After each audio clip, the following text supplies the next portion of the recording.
Okay, welcome everyone to today's Power Lunch. ShowMe50 is here with a special guest, Stephen Lease, which I'll introduce in just a moment. Today, we've got a topic that certainly falls in line with Women's Empowerment Month, Women's History Month. We've named it Gender Equality Investing, Greater Returns for Your Investment Portfolio with a question mark. And I put a question mark because, you know, anytime we invest and make financial decisions, there's such a great amount of risk. So I don't want you to think that just because you're here, your portfolio is going to automatically increase. However, you're going to be so smart after today. So let's go ahead and get started. I'd like to welcome our guest speaker, Stephen Lease. For all of you, probably you may know, I'm the founder of ShowMe50. I also have a big corporate job, but I certainly work for increasing the empowerment of women through actions that can increase transparency and opportunity for women. Stephen works for Morgan Stanley, and he is focused really for the last 5 years, I just learned, on what we call sustainable investing or responsible investing, and particularly lately with a lens towards gender. So Stephen, tell us about yourself. Well, thank you. Again, my name is Stephen, and I'm the proud father of 2 daughters, and my wife. The 4 of us are slowly changing the world every little bit we can for women. This really goes back to when I became an Eagle Scout.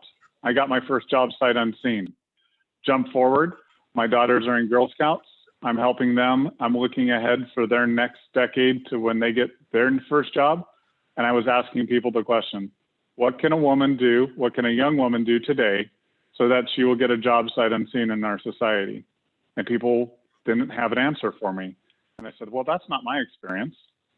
So I got busy and I started attending women's conferences, and I did what I call my listen and learn tour for about a year. And I said, oh my gosh, this is good investing. I'm going to build my daughters and for their peers network now. I'm going to help women be more successful with their money and planning as a certified financial planner.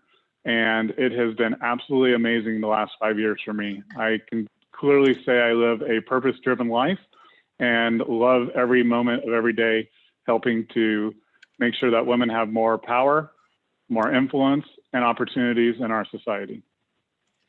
Man, is that not an empowering message? Thank you, Stephen. That is so cool.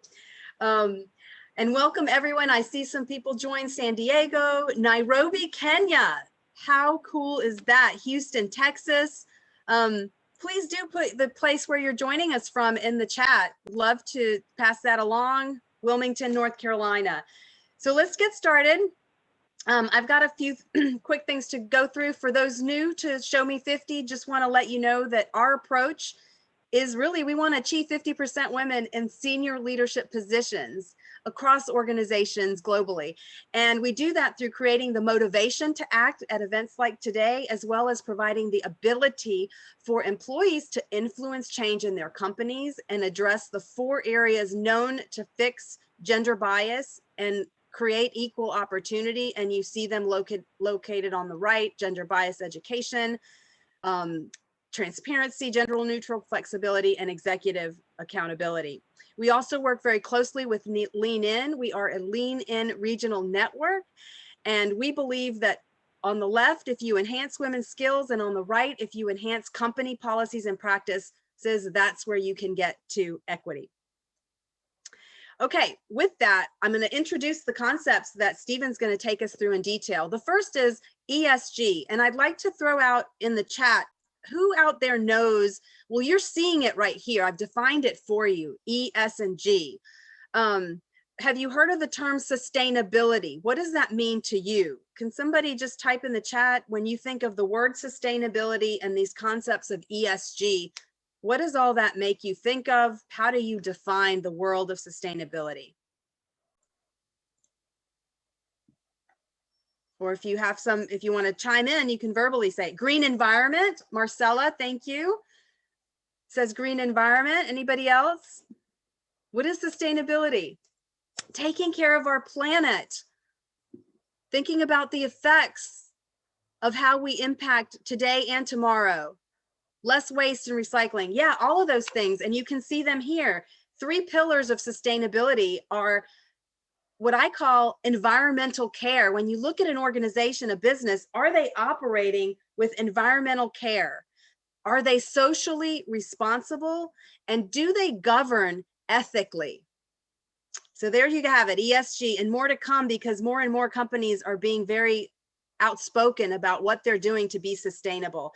And the United Nations in 2015 came up with 17 goals to transform the world, which you see here, and they're called the SDGs.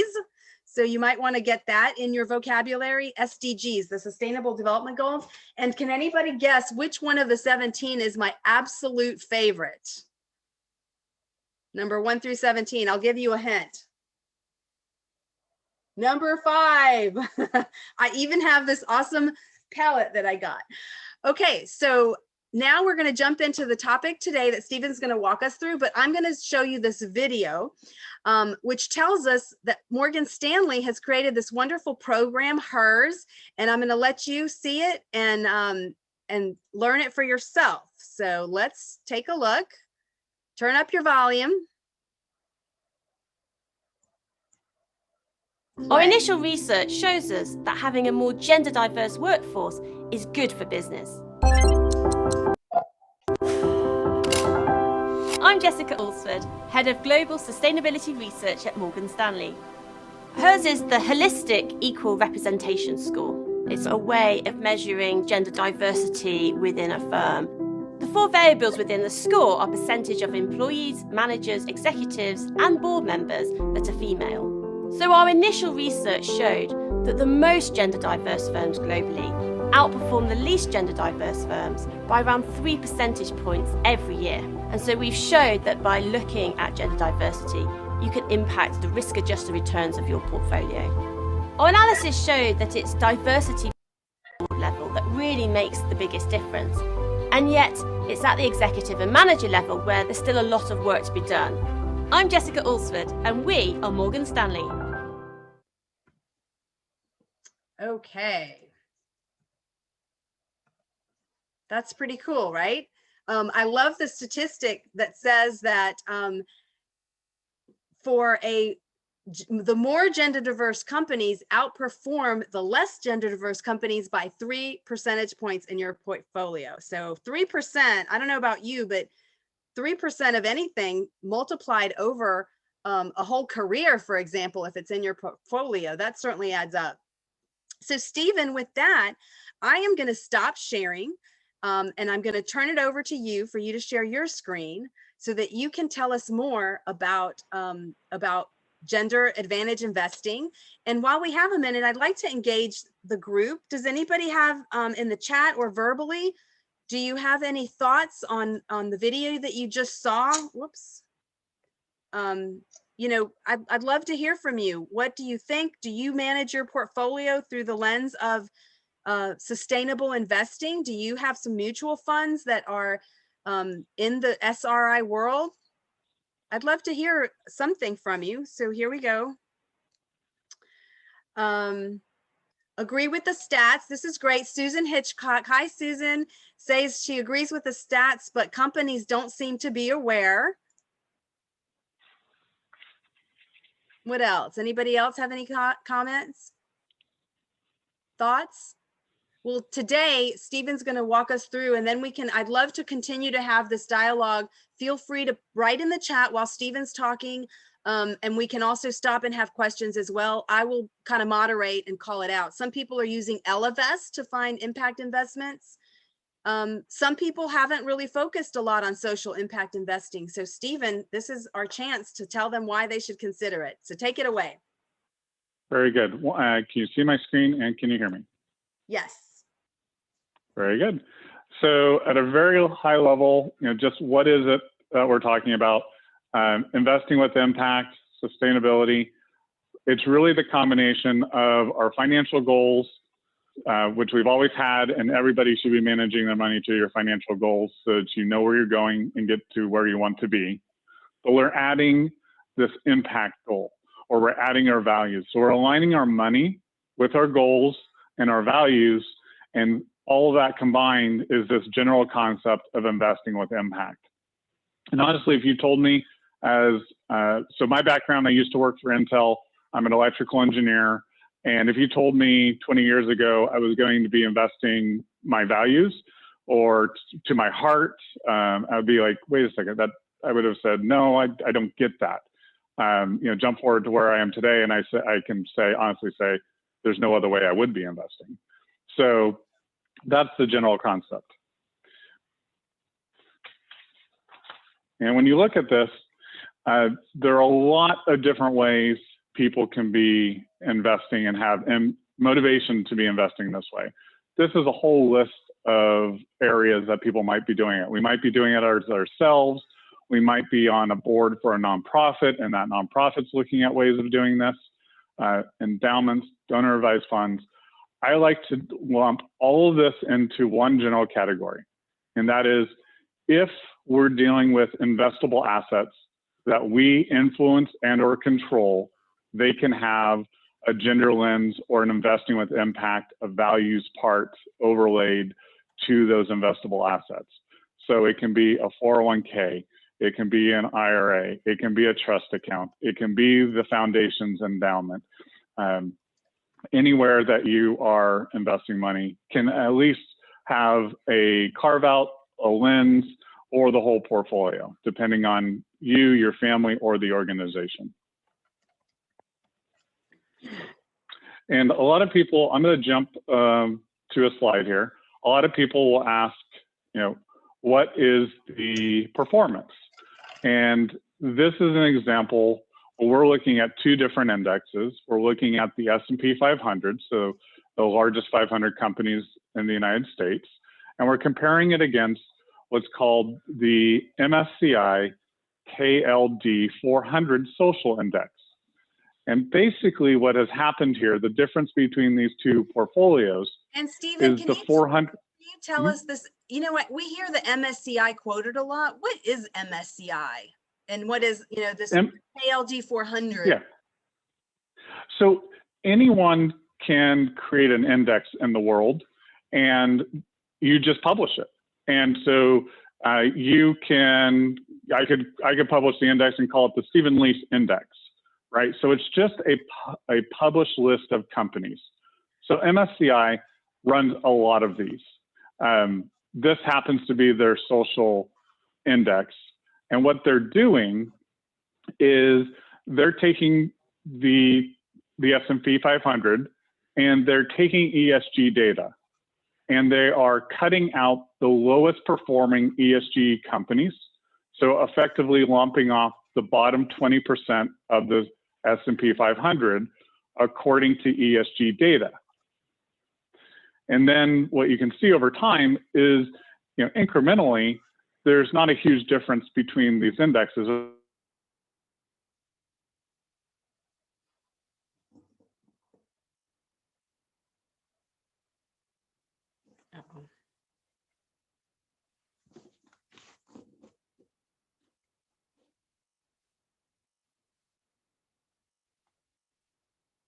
Data, if they were being proactive in how they manage their companies, they were able to have less risk, and it really showed during COVID. If you look at a majority of the companies and mutual funds, how they performed this last year, it really proved that even in a down market, incorporating ESG or investing with impact as a theme is just good investing. I've had people when I first started say, well, ESG has never really been tested in a downturn. While we never won a downturn, this past year did test it and it came out ahead. So it was wonderful to see all the research is really proving itself to be true. And so, Stephen, just to recap, the light blue line is above the dark blue line. And so that it means that these 400 companies that are considered socially responsible, according to MSCI, outperform the S&P 500, right? So, and so over time, although it's just a little bit, it adds up. Yeah. So you're starting to see the cumulative return, from when you started, $100 going to, 1,770 versus the social index was over 2,000. Exactly. Great. Yeah. Every little bit helps. Yes, it does. And I'm going to talk a little bit more about this is just your dollars in your pocket. What we really also are getting out of this is when we put these ESG lenses on, we're really actually asking the companies that we're giving our money to do a better job. So let's talk about that a little bit. Oops, I'm going to jump ahead here for a second. So I want to focus on the gender advantage, and then I may dive a little bit deeper into some of the slides that I just skipped ahead. So the concept of gender advantage is really looking at your investments and taking into account equality in pay, empowerment, representation, diversity, work-life balance. What are these companies doing, or what are they not doing, that we want them to be doing? So one, we may be looking for a company to go in the Global Women's Index, and those companies, we're not going to invest in those companies if they don't have a woman on the board. And really the sweet spot at the board level is 3 women. Then we're also going to look at executives. What's the percent of the executives that you have in the workforce and those managers are really the key levels to deciding if this company that we're going to give our money to through our 401ks, through our IRAs, retirement and foundations, really is deserving of our capital. And if they get our capital, great, and they're probably in the top quartile. If they're not, but they're good in some areas but not in others, well, what the mutual funds will do, or sometimes people have what are called separately managed accounts, but the money managers will actually go and engage with the companies to say, your peers are disclosing this information, will you please disclose it? And that is where I truly believe where you have shareholder engagement, it helps companies to not only improve, but it also shares information with them as well. So let's talk a little bit about the bottom of this slide, where you might be able to implement this in your world. So you can ask your professionals to say, will you put gender diversity in as a screen? Will you please screen out the worst performing companies, or as a really basic example, will you screen out any companies who do not have a woman on their board? Now, I'm glad to say that finally the S&P 500 everyone does have a woman on the board, but that just happened last year. So you may ask your money managers to do a board level diversity screen on your portfolio. In the middle of the bottom. Stephen, if I can ask a question, to put it in practical terms, there may be many of us who don't have like a Stephen Lease managing our money, right? And some people are just getting started and understanding it. And let's say I just wanted to kind of put my own gender diversity as a screen, particularly where you said the board. That's something we could do. Like if I want to buy a share of stock, I'm going to go to that company's investor relations website, and I can see under the governance section of their website. So everybody, you should know how these companies, where they put their data. In the governance section of the investor relations website, you can see who's on their board, and you yourself can see with your own eyes how many women they have on the board. And you might say, well, shoot, this company doesn't have any women, I'm not buying that stock, right? That would be one way a non-financially managed person could still apply a gender diversity lens. Yeah, that's probably the quickest and easiest way to apply that lens, correct. Okay, keep going. Gender leaders. Very good. So then you can look for companies who are leading in this space and incorporate them into your portfolio as well. And the leaders in this space, you may look at their board and go, oh, this is really a diverse board, not just on gender, but racially. And you start to look at them and like, oh, it's half women, right? This is a company that just gets it, right? So you don't have to do a lot of research at the board level just to see their diversity there. Obviously, there's multiple layers you could go down from there, but that's a really good place to start. And then there's gender lens investing from the standpoint of, I only want to be giving my money to companies that are just extremely ahead of the curve on this. They're run run by a woman, their board is diverse. They may even be focused on products that are women focused. So there are examples in the healthcare area that a lot of effort is being taken, and honestly, we haven't had as many women focusing on that area from a leadership standpoint, that I'm seeing a lot of innovation coming out in the healthcare sector that women are bringing to that group. So I'm looking to see more and more as we move along in that space. So let me go to the next one here. And that is, Stephen, I'm sorry, I hope you don't mind. I interrupt you because I really want to make sure my audience is getting some of these things and how it intersects with the ShowMe50 mission about action. You mentioned earlier that by putting these gender lenses, you're actually going to the companies and somewhat applying pressure that says, hey, if you want people to invest in you, you have to address these issues. Recently, both Nike and Chipotle added executive compensation is dependent on them achieving their diversity goals. That's an example where probably investors have applied some pressure on, hey, you need to move your numbers. And one way to do that is to attach executives' pay, a portion of it, to improving their transparency and their policies to improve gender diversity. So exactly. So you're really talking about the shareholder engagement. This was the area where, as an individual investor, I didn't think much about this. So there's this concept of, or not concept, it's reality, is when you own a share, you get a vote and you get a proxy vote for that share. So you own one single share of Nike, you're voting for their board. Well, we know that one share, one vote's not gonna, make a huge difference. But what we realized is collectively, when money gets into these funds that are have a gender lens on it, then that fund, whether it be 100 million or 900 million, they now get to vote all of our shares collectively with a gender lens. And because they're of the higher dollar amounts, now they're getting the attention of the companies, and the companies are doing exactly what you just said.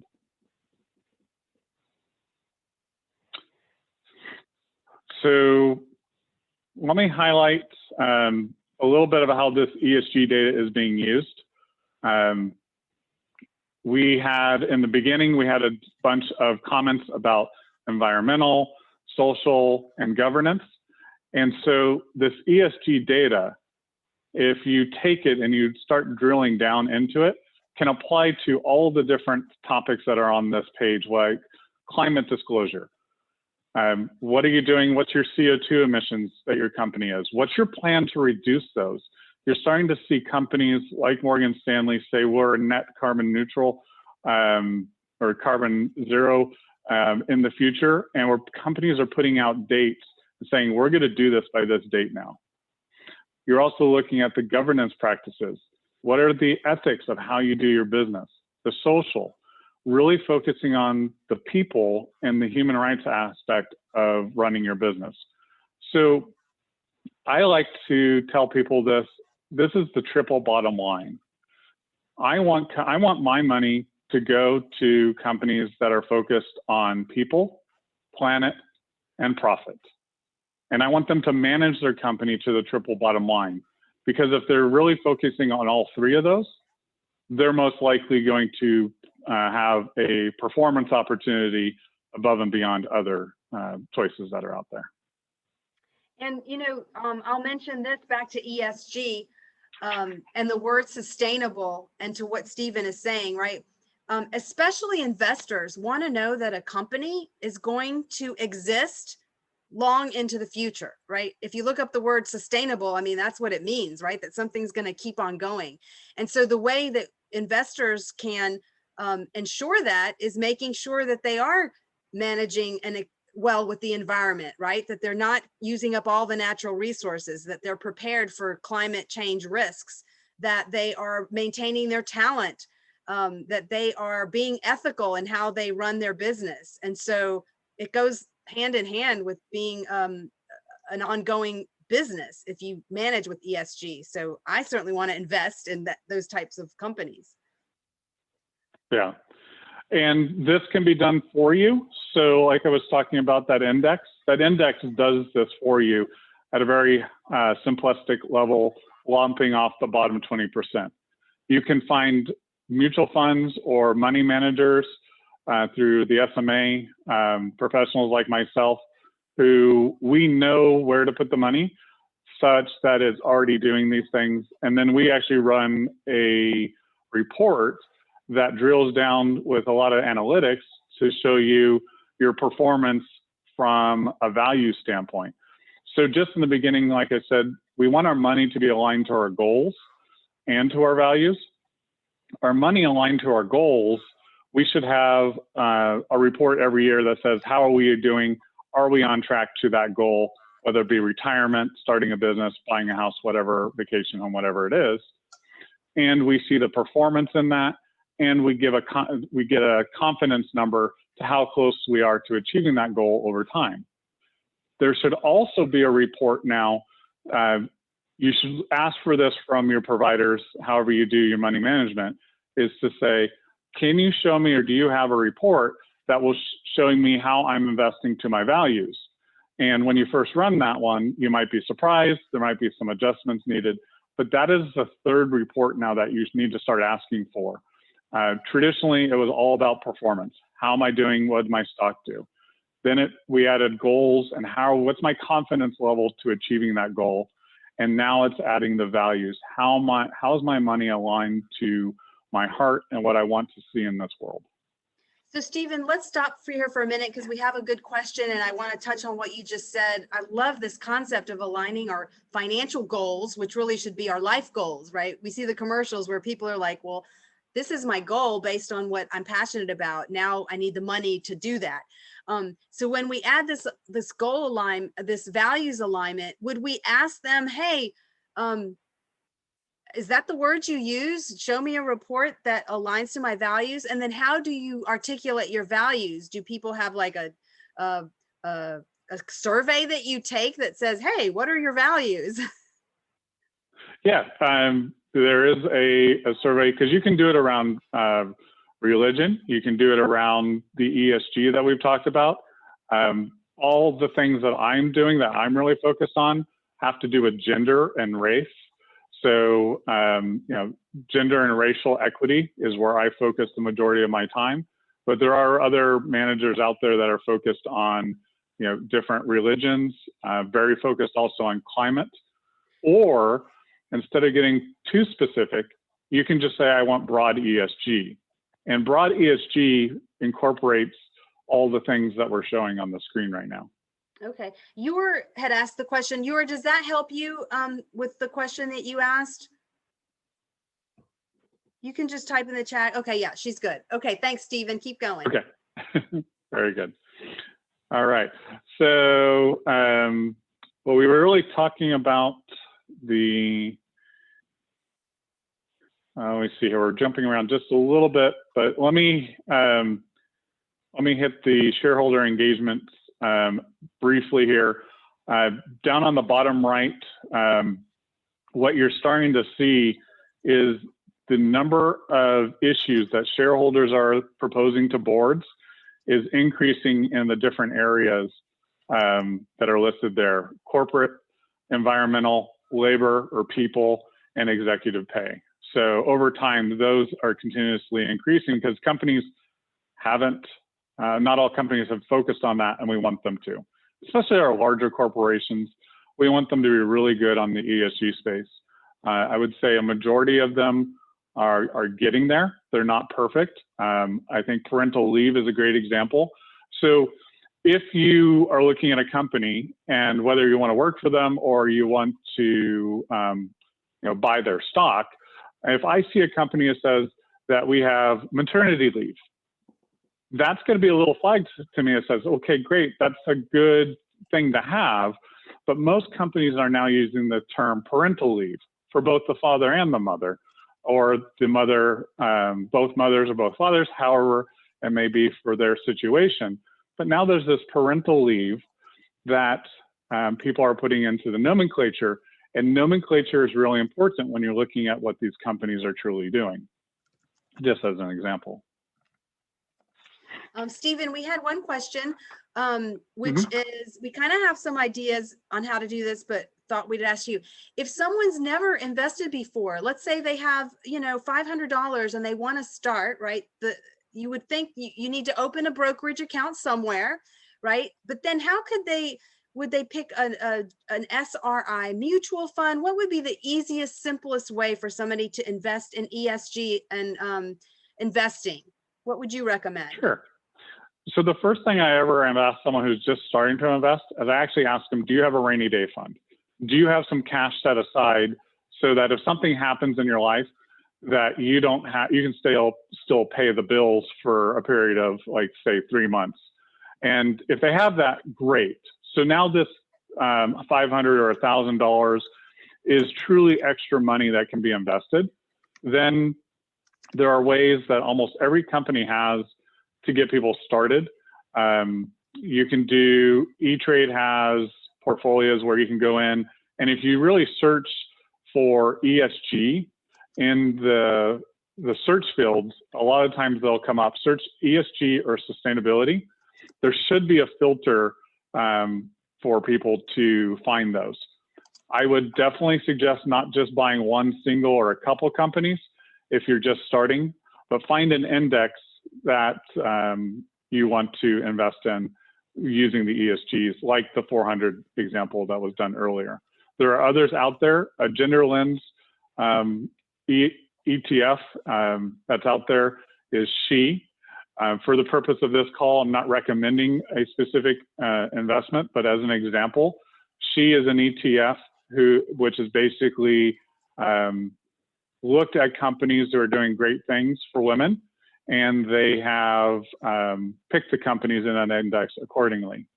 One little caveat that I'll put out there is they did not have a lot of weight in some of the what are called the FANG companies, Facebook, Amazon, Netflix, Google.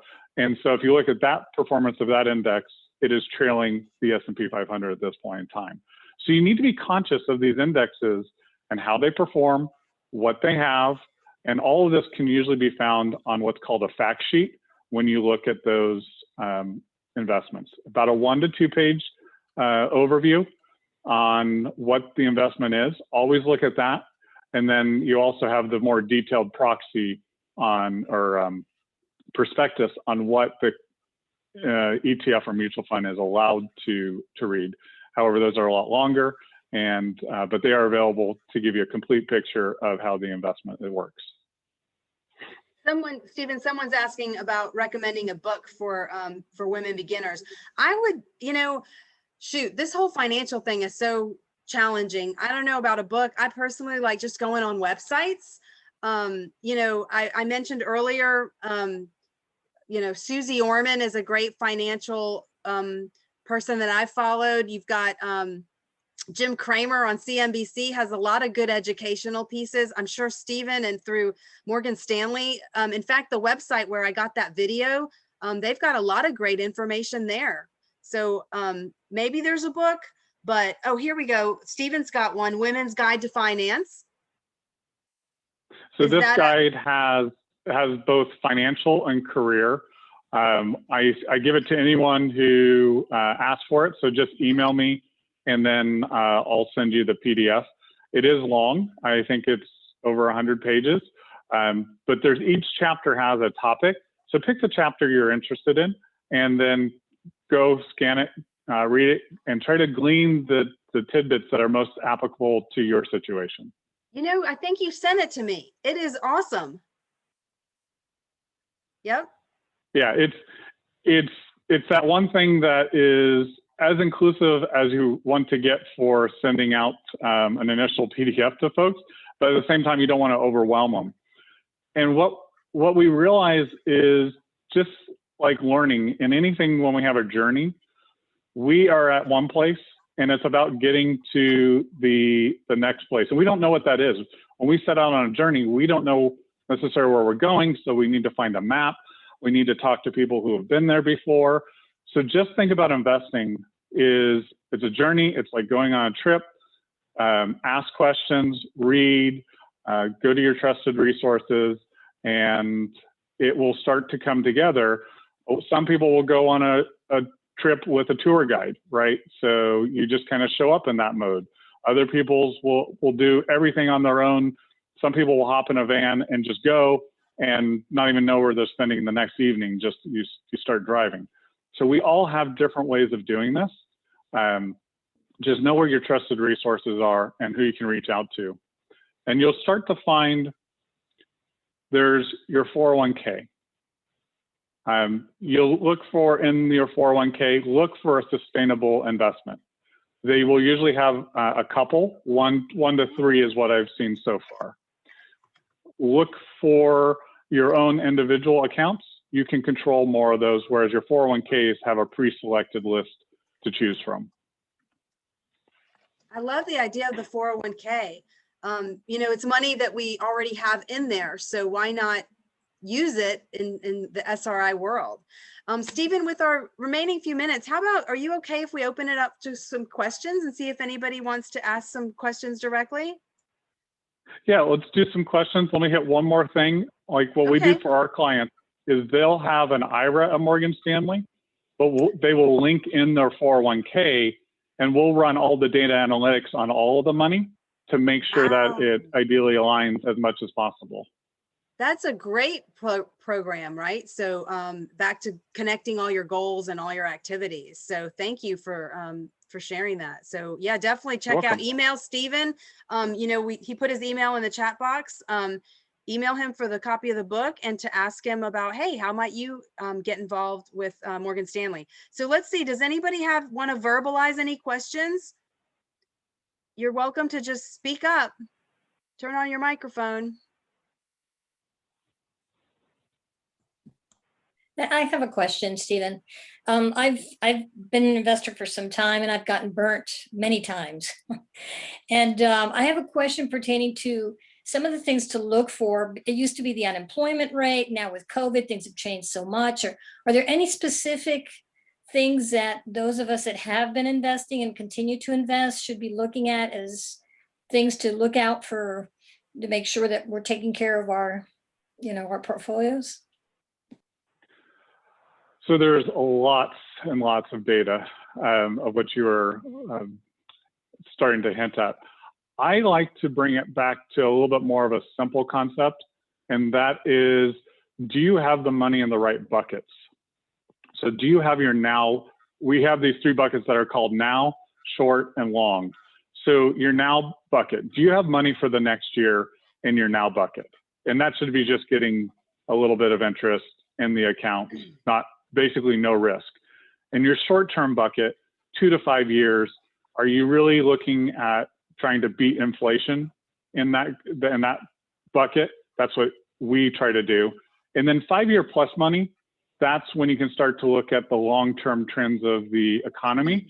But what I've noticed is a lot of times people have like some now money and they have future money, but they don't always have the short-term bucket. So I would start to look at your money in terms of those three basic buckets. You can also add on a fourth bucket, which starts to look at legacy. So if you're looking at starting to give, there's legacy giving from the standpoint of when you pass, but there's also giving before you pass away, and giving during your lifetime versus giving later. And that's a fourth or fifth bucket that we add on for folks depending on where they are. So I would simplify it.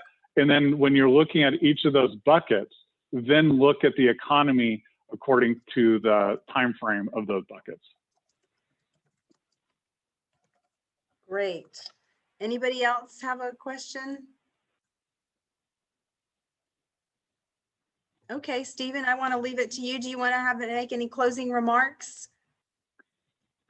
I'd just like to say, thank you. Every time I get an opportunity to do this, I feel like I'm improving the world for, our young women and all people who want this world to improve through climate, through governance with our companies, and really comes back to that triple bottom line. That way he talks about people, planet, and profit. The other thing I'll throw out there is if you want to connect with me on LinkedIn, please do so. Just look for Stephen Lease, and let's continue the conversation. If you have a professional, you love what they're doing, great, but you do have a question. How do I engage them? How do I ask? Feel free to reach out to me. I want more people doing this. I don't need to win multiple accounts. This is just about helping people with where they are to improve what they're doing, whether it's just getting started or you've done it for years. This is really every question that I get where someone goes from awareness to understanding to choice. If I can leave everybody with choice, that is going to help improve our world and make a great difference for when my daughters, who are 8 and 11, enter the workforce in another decade. And I thank you for all the work that everyone on this call is doing to help improve our world.